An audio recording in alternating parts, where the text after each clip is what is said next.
A very good evening to all of you. I hope you're doing well. Uh, as you all know, CENTA is organizing a series of webinars in collaboration with TISS-SIMHA and Wysa. Wysa and TISS-SIMHA is the school initiative for mental health advocacy that's based out of Tata Institute of Social Sciences, and Wysa is a mental well-being support app. And we had planned this series, with the aim of providing a space for parents and teenagers to reflect on, share, and understand the different aspects of coping during the coronavirus pandemic.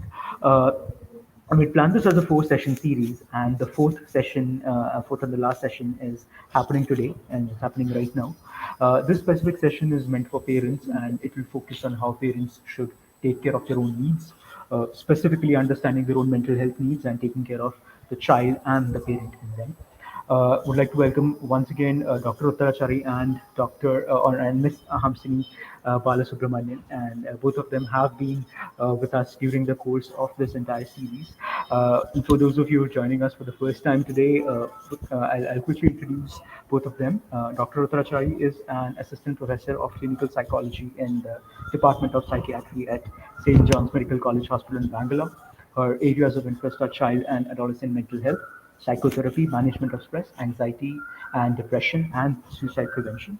Hansini is a practicing counselor and psychotherapist with a master's degree in applied psychology with a specialization in clinical psychology from the Tata Institute of Social Sciences. Over the last 6 years, she has worked in schools with adolescent population through individual counseling as well as raising awareness on mental health and coping. Uh, Before we start, just a couple of regular housekeeping announcements. One is we will be sharing a feedback form towards the end of the session, around at 5:45, 5:50. Please fill that feedback form in, and you'll get your record of participation by Monday. So please make sure that you fill in the feedback form. And it's also important for you to get your record of participation, but also for us to understand how the session went and what are the topics or the themes that we should be focusing on in the next series that we do. And for those of you, in case you face any issues with seeing or reading the content on your screen, there are a couple of things that you could do. One is you could go full screen. That should help. The second thing that you could do is increase or improve the quality of the video from the settings option. You could either increase it to 720p or 1080p. That will help you as well. So that's it from my side. Dr. Uttara, over to you. Yeah, thank you, Karthik. So before I begin, I'll let Hamsini first do a little bit of introduction on Simha itself. So Hamsini, please go on. Hi, good evening, everyone. So, Dr. Uttara is going to be our presenter for this evening, and I'm going to be moderating your questions and comments in the chat box. So, to add to what Karthik already introduced about SIMHA, the School Initiative for Mental Health Advocacy, it's an advocacy and capacity building and research initiative of Tata Institute of Social Sciences, which was launched in 2017. So, SIMHA primarily does work with school and all the stakeholders of the school, teachers, parents, adolescents, etc. Supports them through knowledge sharing, training, and capacity building. And especially due to how schooling has been affected during this COVID crisis, the work that they did for COVID response has become very relevant in this stage. So that's it about SIMHA. Over to Dr. Uttara to take forward the session. Thank you, Hamsini. So as Karthik said, today's session is really focusing on self-care for the parents. The last time we focused on, parenting as such. So this time it's about you, the parent. So the way we'll go about it is we'll discuss a little bit, start off with discussing who you are, your personhood. And then aspects of self-care, what is self-care, and then self-care for mental health, and then we end with as always, your Q&A and our resources. So let's start with... So we can't see the presentation. You're not able to see it? Karthik said he was able to. Yeah. Okay. Are you on slideshow mode? Yes. We can't see the slideshow. You can't see the slideshow? We can see it as the slides. Like it's not presenting in the slideshow mode. Full screen mode. Okay. Can you start the slideshow again? Yeah, can you, okay, now I'm going back and restarting a slideshow. Let's see. Can you see it now? Okay, we can still see all the slides. So I think, okay, cool. Yeah, we can see it. Wait, Just or do I, because I just, one second, let me just check. I share, let me stop screen and share again. Should I try that? Let me try. yes. Share. You can just start the first slideshow. Yes, let me try the entire screen. Maybe that will work. And then I can just, go on. Last time that's what I did.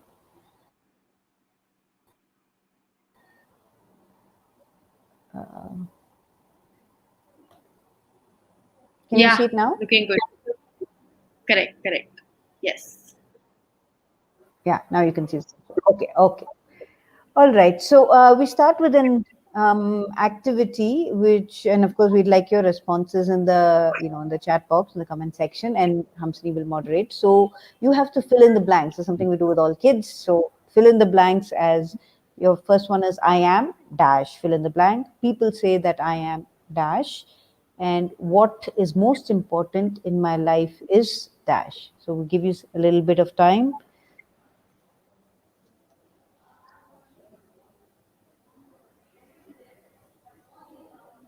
Okay.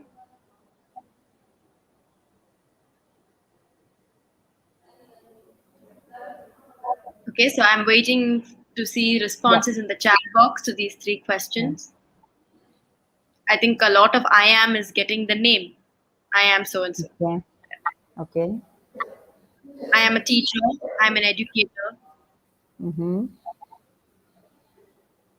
I'm a human first, then Indian. I'm a learner. Mm-hmm. I'm a girl. I'm a psychologist. Mm.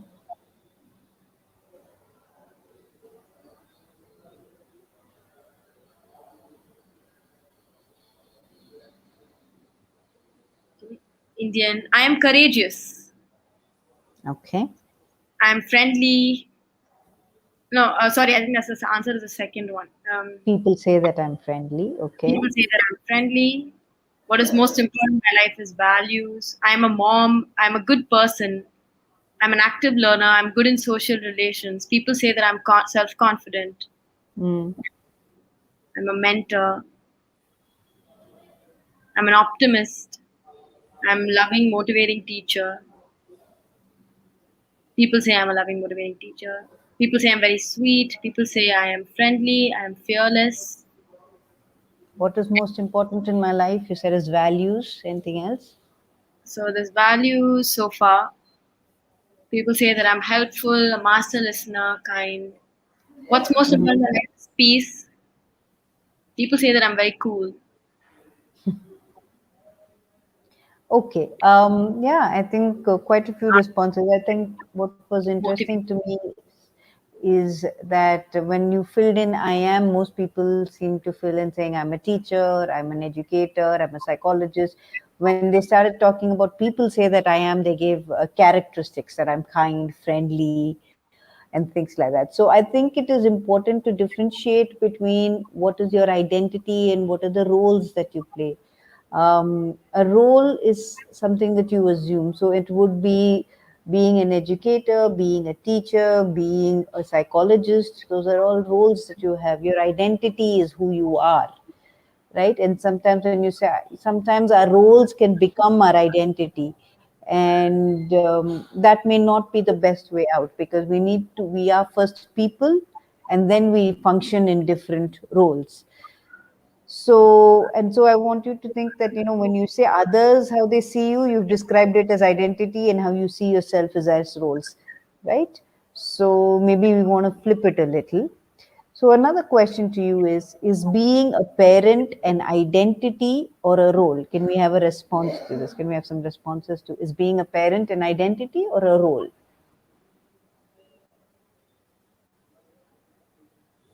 Still getting a lot of comments now for the what is important in my life, the Okay. values. Okay. Okay. Majority are saying role. Yes. I think that I think they're probably making a distinction now. Yes, it is a role that you occupy. Problems arise when we make it our identity, right? It is a role that you assume. So being a parent is a role, but sometimes roles can take on so much importance that it becomes our identity. So we need to watch out for that. So every role has certain responsibilities. As an employee at a hospital here, I have certain responsibilities. Every one of us have certain responsibilities in the roles we occupy. So this is the next question to you. As a parent, my responsibilities are, let's fill in that.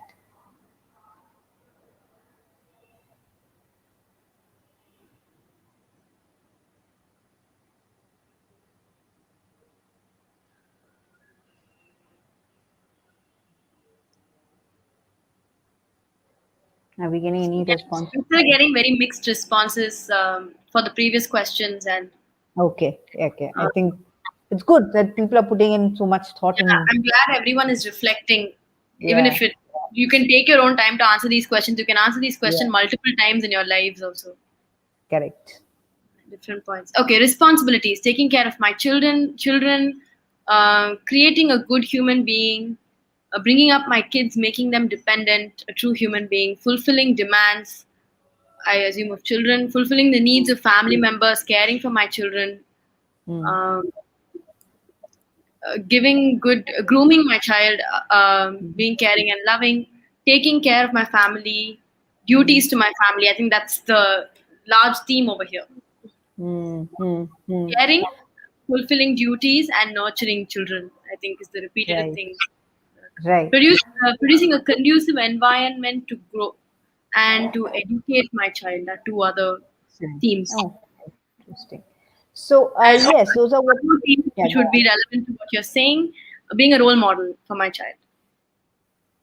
Yes, yes. So you do all of these things towards what you ultimately want to inculcate knowledge and skills in your child for children to lead an independent life. So you want to be able, you're doing all of this so that they are able to eventually lead an independent life on their own by giving them the knowledge, by inculcating. So the question here is, what do we mean by inculcate and what do we mean by independent life? Inculcate is when you want them to have it within them. You want them to develop and have the knowledge and skills, right? You don't want them to be constantly looking out. You want them to have something within them, and to be able to lead an independent life is go through the ups and downs of life on their own, to be able to manage on their own, know when to seek help, mostly be able to manage on their own. So that's your ultimate goal for your child. Now, how do we do that? Children, there's a saying that says children don't do as you say, they do as you do. Because if you want your leading independent life with the knowledge and skill, so you need to be able to practice what you preach, right?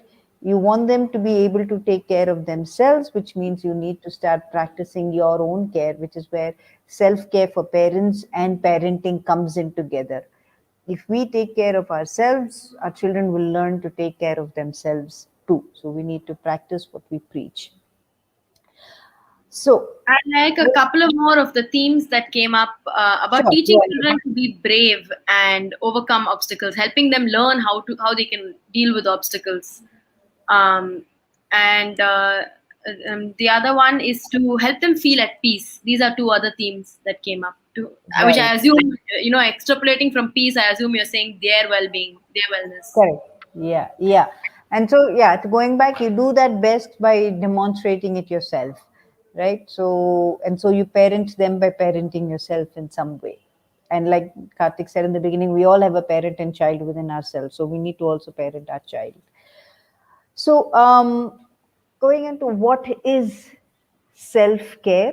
Self care is any action that you do to improve your health. It's any action really. And the actions can be in the domains of physical. You can do something physical, a physical action to improve your health, a psychological action, emotional, spiritual. People pray. That's self care. You do social actions and you have professional actions, we give into our work. So a quick question here is, what are your self-care actions and habits? What do you do from any one of these domains? What do you do to take care of yourselves? to improve your health. Remember that self-care is any action that you do to improve your health. You can again put the comments, your thoughts down in the chat box.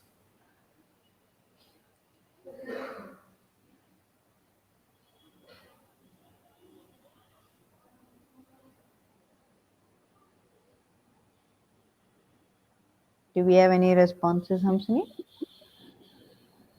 Spiritual, emotional, all Can of we have these. specific actions that you do, like specific things? What do you do in spiritual? What do you do in emotional? Walking, someone has written. Mm, Yoga every morning. mm, Meditation and yoga. Listening to music. Anything mm, that makes me happy. Exercises. mm, Reading books. Talking with friends. mm. So some Listening. social, some physical, some Yeah. emotional. Sports, morning exercise, prayer, all round development. Pampering myself. I wonder Um, how. so the question is, can you list some of these self-care habits you have specifically under all these domains that are given on the slide? So, yeah. Okay. They're talking about basic self-care like brushing and grooming. Okay. Yeah, that's true. That's also self-care.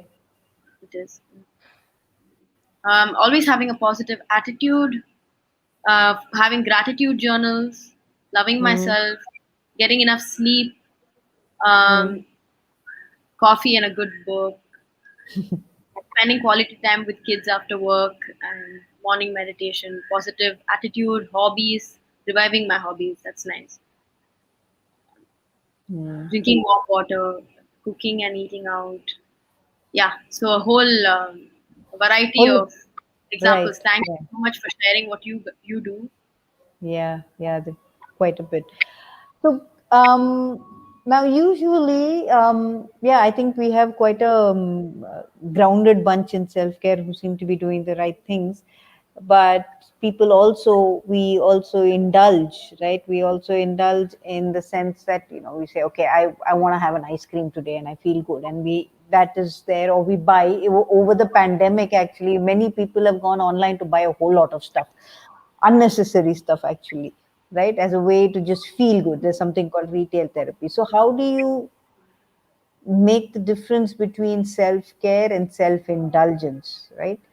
Now, self-care are more like lifestyle practices. They're long-term practices. They have long-term benefits, and the outcome is optimal health. Now, self-indulgence is more short-term. So when you go eat at a favorite restaurant, or when you eat your favorite food, or buy a clothing that you liked, or watch a movie, they're all very short-term activities. They have short-term benefits. That's more self-indulgence, and the outcome is usually pleasure. It's very momentary.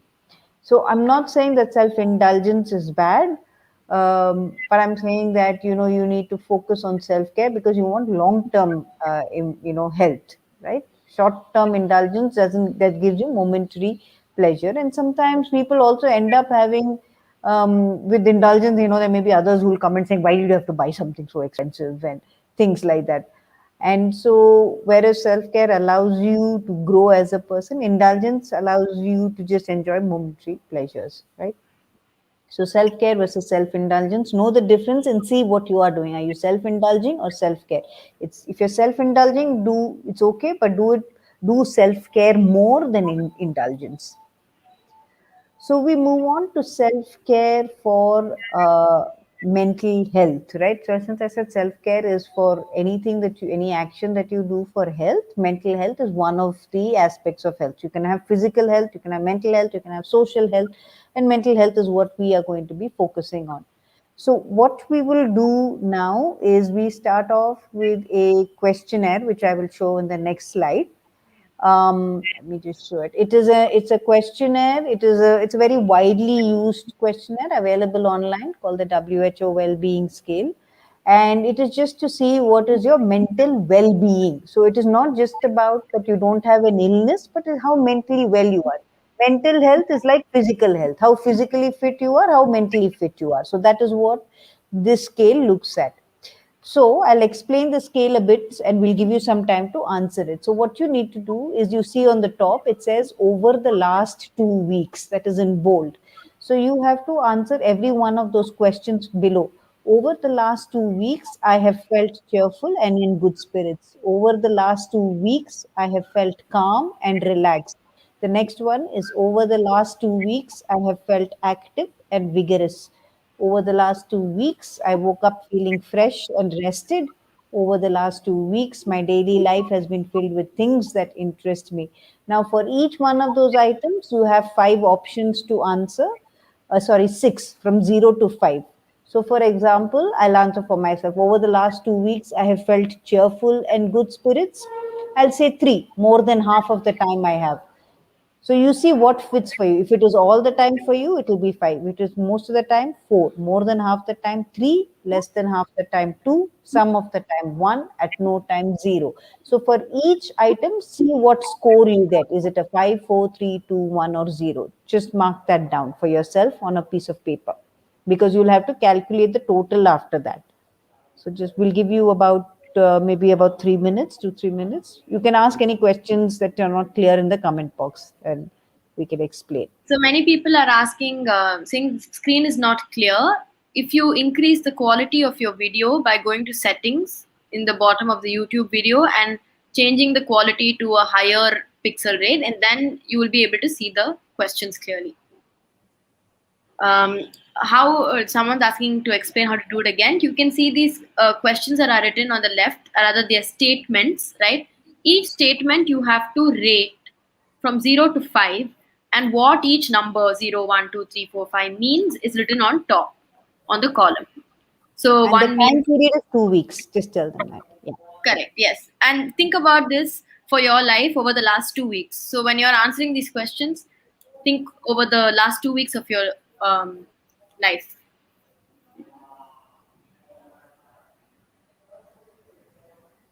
So some of you are sharing your responses. That's awesome. You can also do it personally for yourself. Write it down on a piece of paper or write it somewhere nearby, because you're going to have to add up your answers and see what score Yes. you. Yeah. Okay. So if you can just grab a pen and paper, or you can open a notepad on your computer and jot down your answers.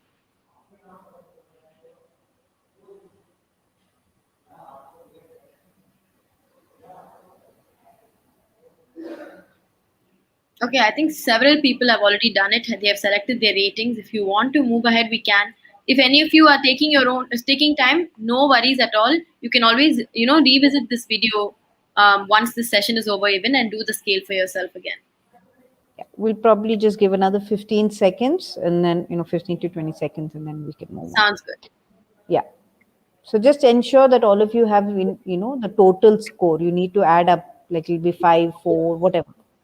People have absolutely followed the instructions, and they've all added it and written their final score. Yeah. Okay.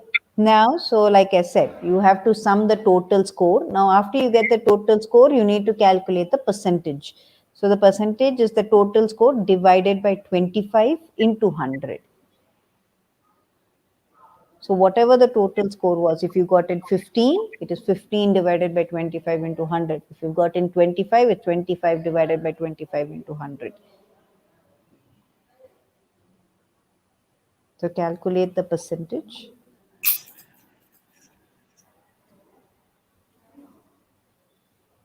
Any questions, Hamshini? Are they clear on that? Yes, people are writing their percentages. Okay. All right. So anything 65% and above, your mental well-being is good. A thumbs up to you, right? So those who want below 65, you may want to look at making some changes towards taking care of your mental well-being. Now, this tool, like I said, is available. You just have to Google saying the World Health Organization, WHO mental well-being scale. You will find it. You can do it periodically over your life at any point, because it's just looking at 2 weeks. So you can see where you stand, right? 65% and above is good. So let's move on. Now you know where you stand with regard to your mental well-being. Now even if you are 80%, doesn't mean that you can't get better, right? There's always scope. So self-care is always an ongoing process. Like development, we're always getting better. So Right. And this is for the last 2 weeks that we have rated yes, ourselves. So we may have felt better before, and maybe we're not feeling okay now. And correct. you can think about all the things Dr. Uttara will present about self care, as to how it applies for yourself. Yeah, yeah, absolutely. Um, so when we talk about mental health, we again come back to the full person. We're looking at body, we're looking at your emotions or feelings, we're looking at your thoughts that you have, and then the behaviors that you have, the actions that you have, right? Because mind and body is very intrinsically connected. And so holistic mental health looks at all of this, right? Not just your feelings. Now we will go one by one. We will start with body, what you can do for your body, going on to behavior, thoughts, and finally feelings, right? So now a good way to remember for your body is this thing called pleased, right? So ensure your body is pleased.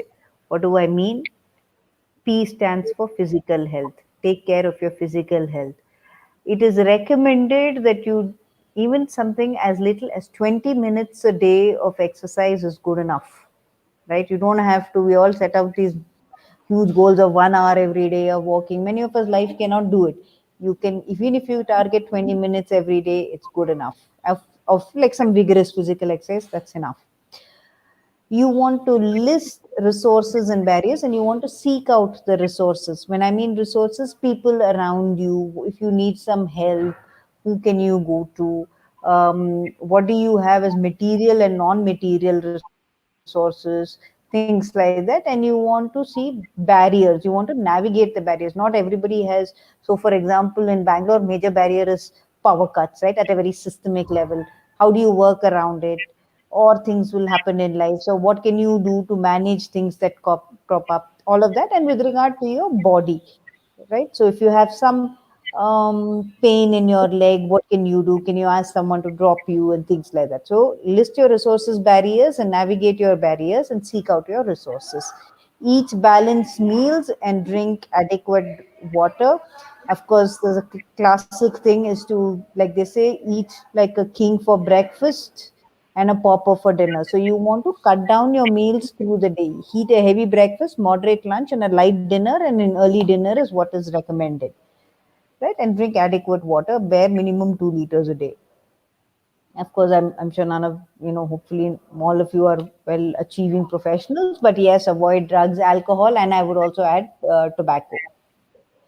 You want to sleep between 6 to 8 hours, and important in this is to have relatively similar times of going to sleep and getting up, right? If you keep changing that, your body does not adapt. So you want to have a biological rhythm, sleep between 6 to 8 hours. I'd already mentioned that. Exercise minimum 20 minutes every day, and practice all of that daily. If you do this much, very bare minimum, do this much, your body is sorted, right? So that's what you want to do. You want to ensure your body is pleased. Now we come to behavior. Any questions so far, Amsini, that I need to take in this? There are questions. Do you want to take them now, or do you want to take Yeah, if them? it is on this, we can. We can. Yeah. It's not directly related to this, but it's related to self care as a whole. Okay. One question I think we can answer now is a very generic question: how to better mental health? Do you want to clarify what mental health is? And Yeah. yeah. So I think, see, I think we expect in my, I'm basing this off my professional experience and my reading also. So the mental health is just maintaining an optimal balance. You can't have perfect mental health. I think most people feel that, if you feel sad, there is something. You will have ups and downs. Any normal person will have ups and downs in their lives within the same day also. So mental health is not being happy. Mental health is about being able to manage your ups and downs, essentially, and have a generically okay mood. If you're able to do that, you have an optimal mental health. If you expect perfection and no matter what, I should still be the superman, superwoman, and not feel bad, go through it all the time, that's a little unrealistic, and that can actually impact your mental health worse. Now, how do you take care of your mental health? To answer that question, like I said, you take care of all domains. You take care of your body, you take care of your behavior, your actions, your thoughts, and your feelings. All of that simultaneously. And if you do bare minimum, it's fine. Our bodies and minds are very well equipped to take care of themselves. We just need to help them a little. That's it. Just do what they're meant to be doing. That's how I would say you go forth with it. Any other question, I Hamsini? think a few people are mentioning, it's very hard to have this kind of overall self care. Mm. Um, how can we cope with that? Is a question people are asking. Yeah, I I think think maybe we just make a note of that. We'll probably come back to that in the end so that we right. can Okay. get into that. Okay. Okay. Anything else? The other two questions we'll take in the end. In the end. Okay. Okay. So we come to behave. We keep telling our kids, behave yourself. Now we need to manage that for ourselves. Now I would start off by saying if you start taking care of your body, that itself is healthy behavior. You have started demonstrating healthy behavior. There's nothing more to it. Actually, there is research that suggests that right now, when we have people who come in with depression, exercise is usually the first line of treatment itself, because exercise itself is known to lift people out of depression when it is mild and things like that. So taking care of your body is the first thing towards demonstrating good behavior. Now we'll talk about two things. We'll talk about reaction and response. We can call them the siblings, right? So we'll give a scenario here for you and we'll see how what your answers are. Your 15-year-old son is on his mobile phone for 4 hours every evening, playing games and watching videos. It annoys you and you are concerned about his health and studies. What will you do? That's your first question. And what you did, is it a reaction or a response? We'll wait for some answers. So before, while we're waiting for answers, I want to say those of you who are writing questions about dealing with different emotions and overthinking, we will take these questions at the end.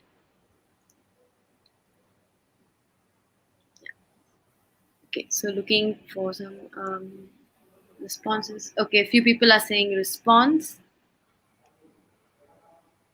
What do they respond? We want They're to know saying specifically what you'll do.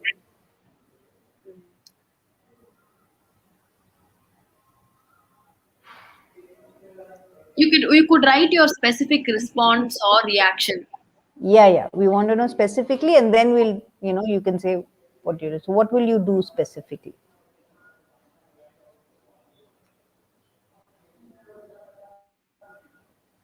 Take him for a walk, talk to him, respond to his action. Upon his action, I would rather explain them not to use much of phone. We'll Mm, give something else to play. It can be something physically also that we can play. I would mm, get angry but try to make him understand. mm, First, I would analyze the situation. I would engage in other productive things. I would try to help him realize the troubles of using it too much, have a chat about the ill effects. Uh, I'll respond about the value of studies.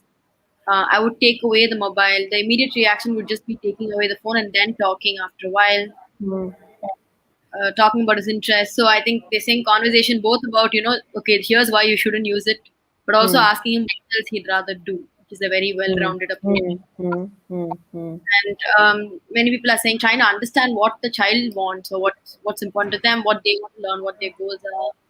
Trying mm, to increase the time they spend with their children. mm, Some people say I would get angry and I would shout or I would be mm, frustrated. mm, mm, mm. Yeah. Okay. Yeah, I think very honest answers, I must say, from all of them. Honest to Great. what they Thank you would so do. much for sharing, everyone. Yeah, yeah. So, what is the difference? I think there were a mixture of some responses, some reactions, and that. So reactions would be things like taking away the phone, shouting at him, um, getting angry and saying some things.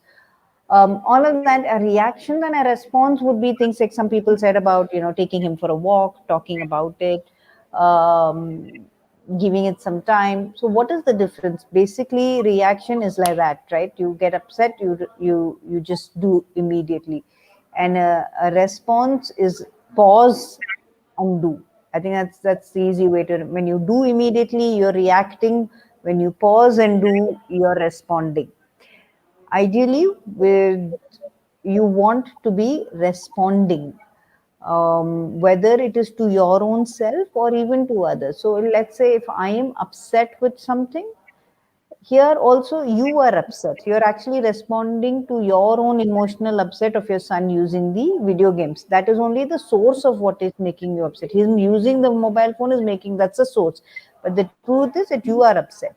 So you want to pause and then do what you need to do, because reactions, even sometimes what may happen is you may, because you're not really thinking, you will just do it, and then you may then feel a little bit of regret, or it may not be the most helpful way to solve that situation and things like that. So always check. I think a take home thing is, whenever you are upset about something, or whenever something bothers you, pause. Pause and then do what you need to do, right? And so you encourage response rather than reaction. So that is about behavior. And this is also what we call behavioral regulation, like a fan regulator. It goes step by step, so it's like that. So you have behavioral and emotional.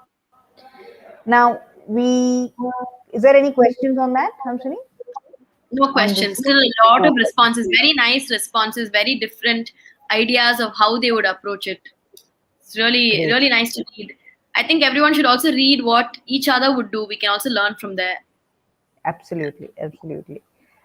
So now we come to, how do you think? So remember, I said we're going body, behavior, thought, and then feelings in that circle. So the what is usually determined by the how. Meaning, what I mean is, what you think. Oh, this person is, does not like me, or I'm making a fool out of myself. All of that is the what I think. Is that what I think is determined by how I think? What makes me think like that. So that is the crucial thing. So we'll do a quick scenario again, so that to get some clarity. Your daughter says that she is busy when you try to speak to her. You want to go and speak to your daughter, and she says she's busy. You are hurt because she just says, I'm busy. You are hurt and think that she does not value you as much as before.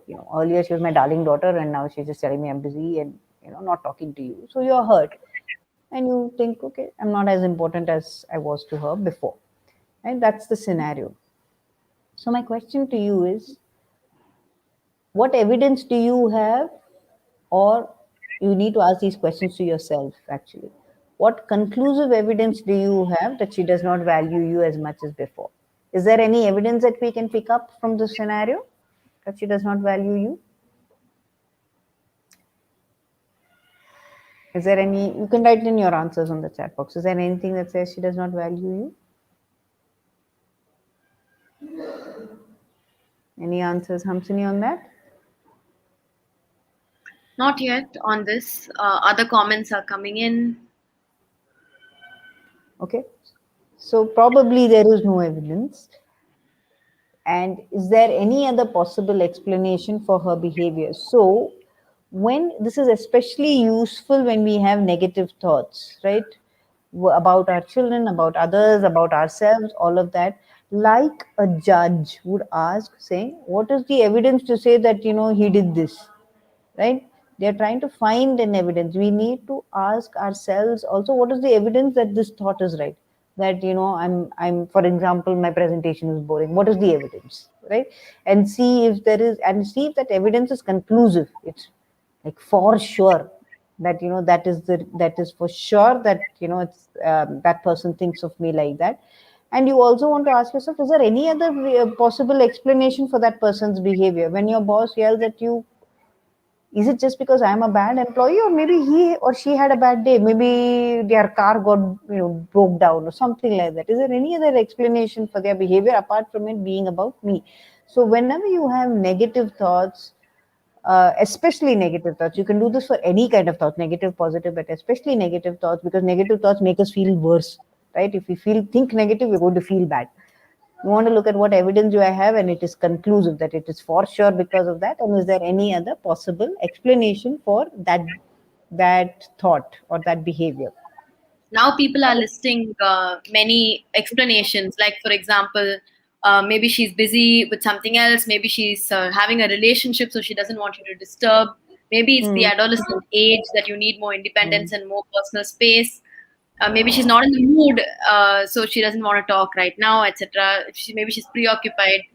So yeah, and few people have written how, we need to ask her, we need to find out the reason from her, and not make assumptions, which I think is also a very valid point, because there's no absolutely. actual evidence. Yeah. Exactly, exactly. So you see how that shifts from saying it's not about you, it's not that she doesn't value you or less important. You may have so many other things that's going on. And so you want to one hold yourself back from thinking like that, and then you could ask. So there is something. So we do call in psychology, we do talk about what we call cognitive distortions, and this is what it is. Jumping to conclusion, just taking one thing from all of the issues. Many people that we see, if they're making a presentation in any class or even in your classes, you're all students. I mean, you have students, so you'll have one or two students who will not be paying attention or will be sleeping, and then you think, oh, my class is boring. It's not true. Out of 40 students, you two or three are sleeping, maybe they are tired. It doesn't make you a bad teacher, right? So look at things like that. So essentially what you want to do with your thoughts is you want to be like a detective. You want to stay curious, right? Not be like a judge and say this is it. And at least a judge at least puts in all the evidence together. So you want to be curious and stay curious as to where this is coming from, what is it about, is there evidence, is there another explanation, and things like that when you're dealing with your thoughts, especially negative thoughts. Finally, we come to the world of emotions, complex world of Okay, emotions. so here I'd like to bring in those two questions. So maybe you can answer it while you're Sure. presenting. So Yeah. we've got a repeated multiple question from people asking how to reduce overthinking, number one. Mm. And Mm. number two, how to control negative feelings such as anger or extreme hurt or disappointment, etc., when we get Mm. hurt by someone. Yeah, so control is the word in the question. Yeah. Yeah. Yeah. Yeah. Yeah. I think, yeah, I think it's apt time to answer both these questions. Now, both these questions are very commonly asked by most people that I see. Now, for overthinking, because we do have, I mean, it's become almost like everybody says you think too much, stop thinking. You overthink. Now, one very specific technique or tactic that you can use if you really think that you overthink, if you really are like a thinker, some people are more like that. It is you can set aside. It may seem a little silly, but this works. You can set aside a time in the day, say between 6 to 7. Every day is my time to. You don't even have to keep it 1 hour. I'm just giving it as an example. Is my thinking hour, right? And so, whenever you catch yourself thinking during the daytime and go into that, at some point we all realize we're thinking too much. Say, okay, I'm going to keep it to my thinking hour, right? And at that point, at the thinking hour, you will not do anything but think. That is a time set aside for thinking. And interestingly, you will see it work differently. So, for those of you, and most people think out of worry, right? They're constantly thinking what if, what future, past, all of that. So keep it like a worry hour, keep it like a thinking hour or thinking half hour, thinking 15 minutes, whatever time that you need, depending on how much you think. And during the day, catch yourself when you're thinking and set it aside for that time. That is one very concrete technique that you can use to think. When you're dealing with overthinking as such. The second thing is about negative emotions, anger, frustration when you get hurt, and all of that. See, yes, nobody wants to feel negative emotions, but there is no way that you will not feel negative emotions. We will come to subsequent ways to manage it. So the problem more is not that you feel negative emotions. The problem is that you don't want to feel negative emotions. All emotions come and go. You're not happy all the time. You're not sad all the time. You're not angry all the time. You're not tense all the time. Like I said, we all have ups and downs. But the moment there is a down, you say, I don't want it. I should not be angry. I should be calm. I should not be tense. I should be calm. Now that causes more negative emotions rather than solving it. That is the first step. Now, subsequent, how will you manage? We will do it after we come finish the emotions bit. Okay. Um, I also want to add here that there was a question which came: how do we overcome sensitivity I think we covered that in the previous slide to this just now on if we feel like we get sensitive to a particular reaction from our child, we want to step back and see what other reasons could there be for that particular response and not make it about ourselves alone. Right. And I think maybe the question also is asking, because some people are a little bit more sensitive than Right. others, and that's okay. It is, see, there is no right way to be. There is no right, correct person. There is no correct mental health. That is okay. It is about how you manage it. So, like Hamsini said, if you get affected a little bit more than your spouse, step back. You know you're affected. Don't say that, I should not be. You already are. There's no point in saying I should not be. You already are. So we say, what can I do about it? It is about managing rather than not being. Again, it's the same thing with anger, frustration. You already are. Manage it, right? So that's what we're going to deal with. Okay, shall we go on, Hamsini? Yes. Yeah, okay.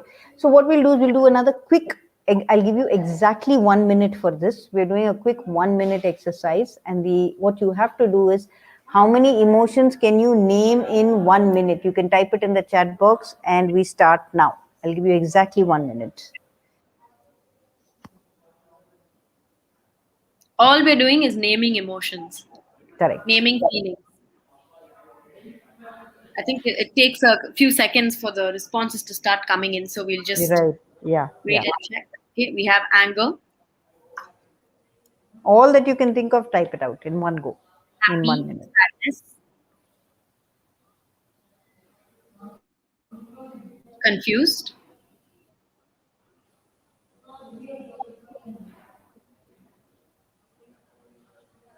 surprise, crying, love, care, egoistic, fear, sympathy, hate, apathy, frustration, anger, overwhelmed, arrogant, sleepy, down, Okay. smiling, So 1 minute disgusted. is up. Okay, we have more though. Empathy, furious, disappointment, shock. Okay. Okay, I think we can stop here. Yeah. So look at the number of emotions that are available, right? And this is just feelings. It can go on and on and on, right? There are numerous amount of emotions, but most of us are stuck in these far and few, right? Which is anger, jealousy, whatever that you have listed. But there are lots of emotions. So the first So you step may where, not be able to read it on the slide. So if yeah, you can't see it fully on the slide, you can Google feelings wheel and you'll get to see the yes, wheel. yes, yeah, feeling wheel, feeling chart, you'll find a lot of this. Okay, it's online. So you can use this to actually go through and see what is the feeling that I'm feeling. So how do you manage your emotions? Actually, it is ILM. The R should not be there. It is, you first identify. And what I mean identify is, many of us mix feelings with thoughts, feelings with sensation. For example, somebody said sleepy.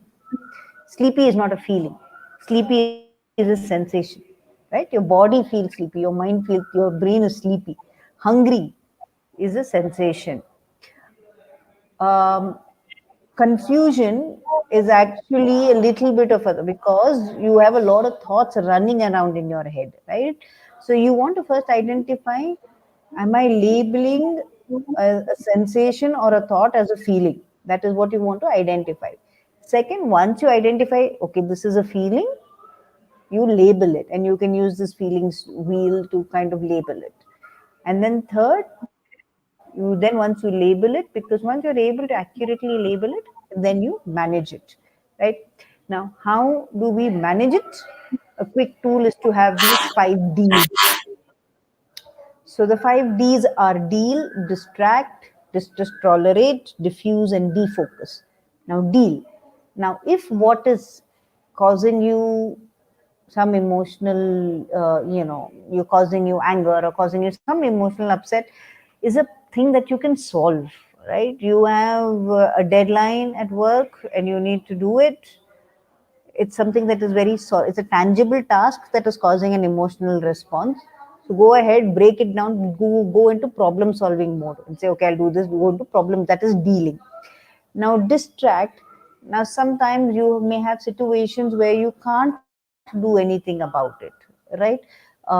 So, for example, actually, we all do it very routinely. If you're in a very crowded space and you just want some quiet, we plug in earphones. We cut out the noise outside. When we are driving, we raise the window and play some music, so we don't want to hear horns outside. So you engage in an incompatible activity that is from what you are feeling, right? So people, for example, dance sometimes when you're feeling low, or people watch funny videos. That is also, you're distracting. It is incompatible because dancing pumps up endorphins, feel good hormones. You can't feel sad at the same time. So that is distraction. And then you have tolerated distress. Sometimes you just have to go with it. You just have to tolerate it. Like in COVID situation, many of us, that's how it's been. When we see loved ones, they're struggling, they can't breathe, we've lost loved ones. We just have to tolerate it. We can't do anything about that situation, right? We have to tolerate what our sadness, our loss, and things like that. And then you have diffuse is engaging in a soothing activity. Distraction is incompatible, it is the opposite. Soothing is calming. So things like eating. Some people eat chocolates, some people eat feel, some foods are just feel good. Some people have a warm water bath. That we'll subsequently talk about mindfulness. So I hope this is clear. There is no one way to cope. That is what I'm saying. It is, again, I'm going back to saying there is no perfect way for anything. And so depending on what the situation is that is causing you an emotional upset, you can use any one of these, or sometimes more than one of these, to manage your emotions. Right? Someone Any has question? added an extra point saying we can also express our emotions, like have a catharsis and let it out. Absolutely. Yes, you can. Absolutely. So that could also probably come under deal, right? You just talk, right? It's something you can go do something about. You can talk. Yeah. So absolutely, that's a good point. Right. So we come to being what is mindful? What is mindfulness? Now, mindfulness is thrown around as a word so many times nowadays. Now, mindfulness is best captured by the dog in this picture, in this image, right? The human is walking with the dog, and the human's mind is really mindful, like FULL, right? So, but the dog is just seeing what it is. It's currently here. It is just in the here and now. It sees exactly, what's in its mind is what is out there currently.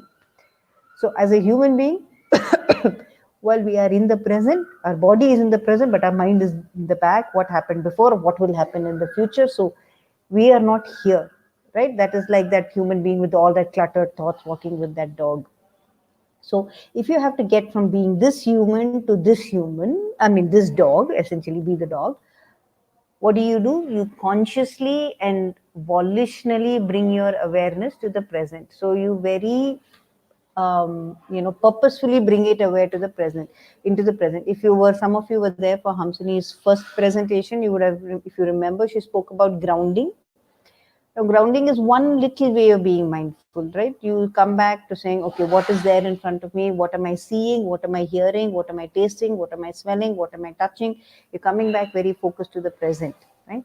So now you can come back to the present either through very formal, people meditate. There is mindfulness meditation where you breathe and you focus on the breath, or you can come back informally. You can mindfully eat, you can mindfully walk. So when you're eating, don't just keep putting food into your mouth. When you take that food, smell it, taste it, eat slowly, feel the flavors. When you're walking, see what is all around you. Don't just walk aimlessly. So you can do formal mindfulness, which is meditation and meditative practices, or informal mindfulness, which is in your day-to-day activity.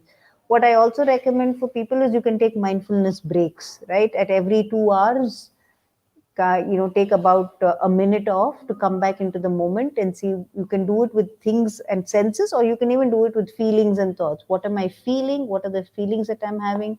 What are the thoughts that I'm having?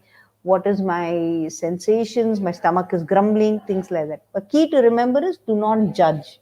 You just like keeping an inventory, a checklist. This is done, this is done, this is done. No judging, that's all. So that is mindfulness, and you can practice it. Like I say, I think it's a good practice if every 2 hours you can take a mindfulness break of about a minute. That will help, right? So that is on mindfulness. Any questions, Hamsini? No questions. Few people are saying they can't see the screen. You can adjust your own resolution and you'll be able to see the picture clearly. You can always come back to this link after the session and listen to everything once again. Yes. Yeah.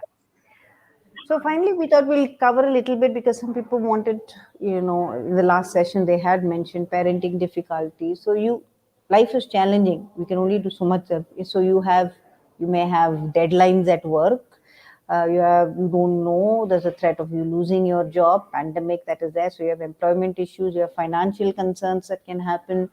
You can have illness. You can have elderly people in the family who need help. You can also have children with disabilities or children with medical issues like asthma and things like that. All that is challenging. Some of us live in joint families. Some have with divorce that your spouse has gone on and they have their family, you have yours. Those are blended families, right? So the stress that comes from there. Sometimes you can have a partner who's not very involved in family life. Sometimes on the worst case you can also have abuse in the family, and you can have single parenthood where you've lost your spouse, or there is separation or divorce. All of these are extremely challenging situations, and they can take a toll on your mental health, absolutely. So I would think that, again, don't expect perfection out of yourselves. You can't. If you say I can't be angry, I should cope with it like a soldier, not feel anything, that is absolutely idealistic and unrealistic, really. So you just keep doing what we have discussed and taking care. It's just the day to day running. Self care is day to day running across body, emotions, thoughts and feelings. So even through all of this, your self care still remains a priority because it's a day to day lifestyle sort of a practice, right? And you continue doing that, you should be, sometimes of course beyond doing that also it can become too much in life, and which is why you have us to help you out. You have Wysa, which is a mental well-being support app where you can have trained mental health professionals available on the platform to help you out. And yeah, and I think with that we're done. So now we are open to your questions, comments, or any thoughts that you may have. So I'm going to start with this question. Yeah. Self-care is often misunderstood as selfish. What can we tell people who think when we are taking time for ourselves, it becomes selfishness? Very good question. Yeah, because that happens because self care is sometimes confused with self indulgence, like I said earlier. Now, if you need to first check whether you're self indulging or is it self care. That is point one before you respond to them. Again, it's response. And if they call you out as being selfish, I think the appropriate response to that is being proactive, in the sense that self care is not at the cost of other person. You do it as an additional for yourself. It is not that you're not doing other responsibilities and duties, but you're doing that plus this, right? So I think then it's for you to tell that person that my well-being is important. I can only be as helpful to someone else as helpful as I am to myself. So you need to say that I'm actually helping myself, and there's nothing selfish about that. Yes, and related to this is another question of where's the time to engage in self care? How, or rather, I guess a better question is how would I set up that time and how do I do it without distractions? Right. So let me break it down to you. I'm going to do one of each, right? So, like I said, you can certainly, I think any one of us can squeeze out 20 minutes in a day. So we can squeeze out 20 minutes in a day for exercise, 10 minutes in a day for meditative practices. Nowadays, you have a lot of apps to help you out through the meditation. So half an hour a day, we can certainly do that for both our body. And if you do a mindfulness meditation sort of practice, you're also doing it to your emotions. So that's half an hour done. Now, what do you have left? You have thoughts and you have, what am I missing? Action. You have behavior.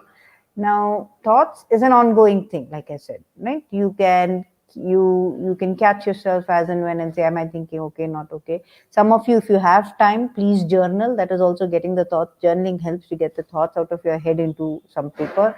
That helps, especially with overthinking.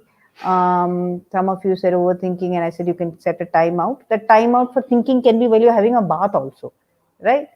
So it doesn't have to be, I'm not saying you need 6 hours a day. No, you find that time. So you take your thinking hour or thinking 15 minutes while while you're doing something else. And then you have actions. And I said that if you're doing a healthy body practice, and you're pretty much being healthy in terms of behavior. But the only other thing is pause before you respond. So I think it's very doable. It seems like it's Herculean, but it's actually very doable. There's nothing really that. It's an ongoing process. It is not an achievement oriented thing. It's an ongoing process. So I would think that we can. I think that really covers it quite well. Another question here is how to say no if situations are or responsibilities are really demanding. Well, the simple answer would be just say no. But I understand it is not that easy.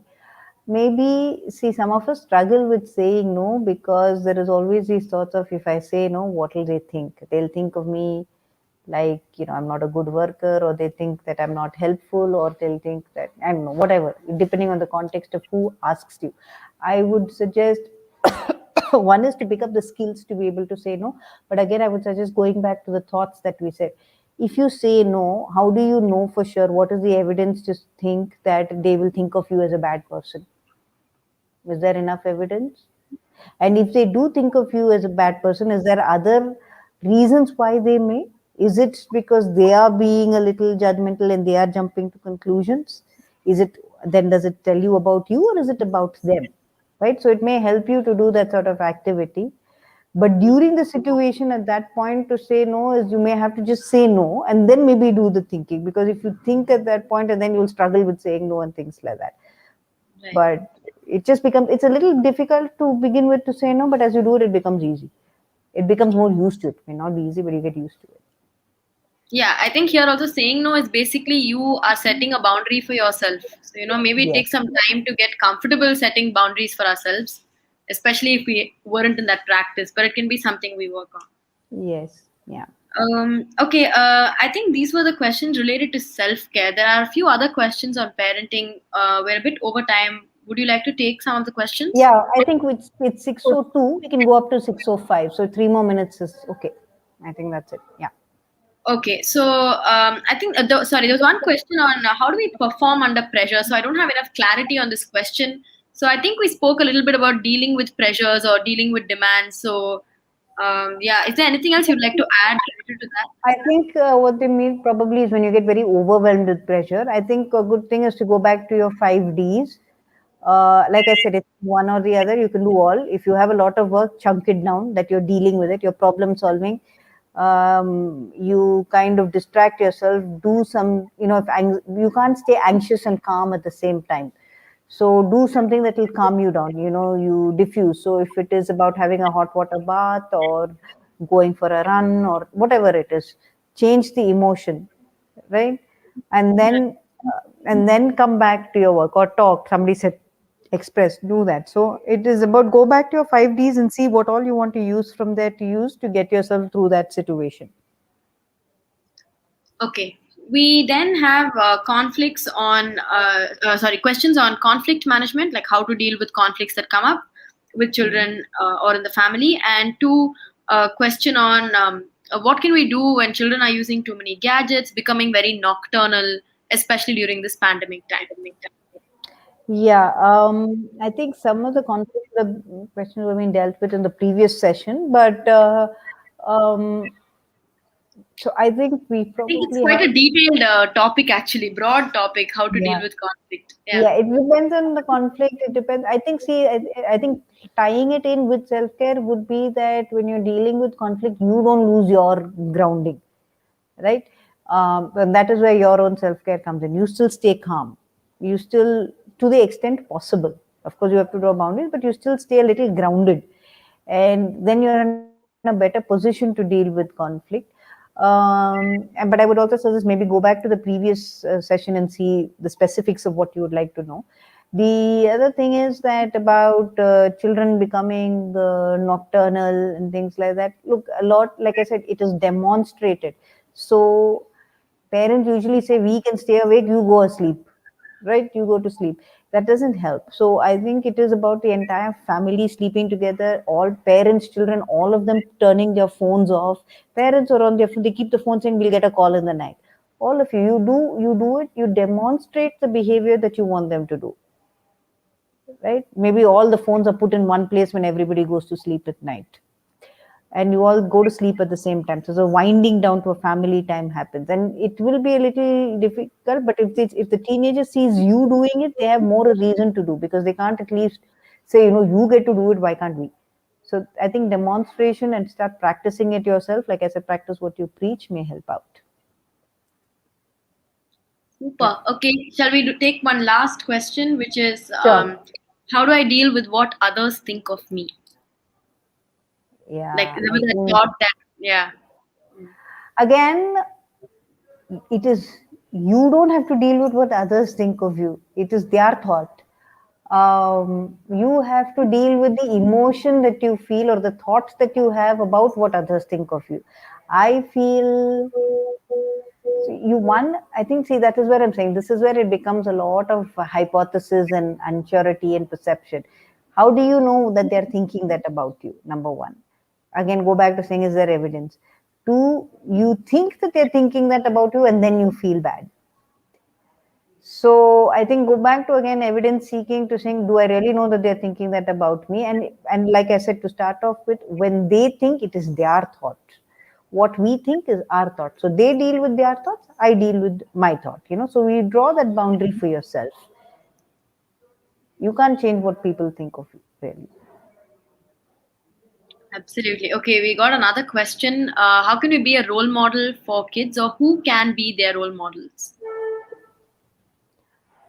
Well, you can't. I think that is depends on the child. Children have various role models. Some actually, so there are various ways. Some children tend to take one person as a role model. Some children, even adults, do that. We take different qualities from different people to model, right? So you don't necessarily have to be a role model for your child. You just have to demonstrate behaviors that you want your child to also be able to demonstrate, because it has to be equal footing, especially with teenagers. And it is up to him or her whether you end up being their role model or not. But if you do demonstrate healthy behaviors, greater chances that your teenager will also demonstrate healthy behaviors. Right. Yeah. Okay, so there is. I think we'll end here. If Yeah. We are over uh, time, actually. yeah, we're quite over time. If we Yeah. haven't answered any of your questions, we hope to meet you sometime in the near future or later. And please do reach out for any mental health support, any professional, or to Wysa app or other apps where helplines. If you'd like to have a one-on-one support for yourself. Dr. Uttara, is Is it possible Karthik to just around? present that first slide again? Is it possible to just show that first slide a little bit about Simha? You want to? Okay. Yeah. Yeah, yeah, sure. 1 minute.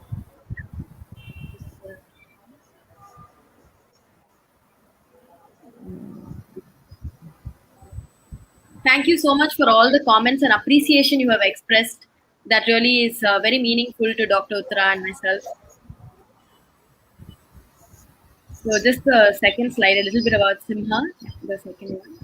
Um, Mm. so yeah, I would just like to Yeah, can you say see? thank you to CENTA, thank you to Wysa, and thank you to SBI Foundation in coordination with Simha, partnering with Simha, for allowing us this opportunity to conduct these sessions for all of you. Thank you so much, and thanks to all of you who attended. Thank you. Yeah, thank you. Thank you so much. Thank you so much, Dr. Uttara. Thank you so much, Hamsini, for facilitating the series. And I hope we are able to do another series soon in collaboration with TISS-SIMHA and Wysa. Uh, Thank you so much, everyone, for joining us this evening. And we've shared the feedback form link multiple times in the live chat section. And as I said earlier, please fill in the feedback form, positively, so that we can issue your record of participation. Thank you once again, and I hope to see all of you soon. Thank you. Yeah, thank you. Thank you. Bye.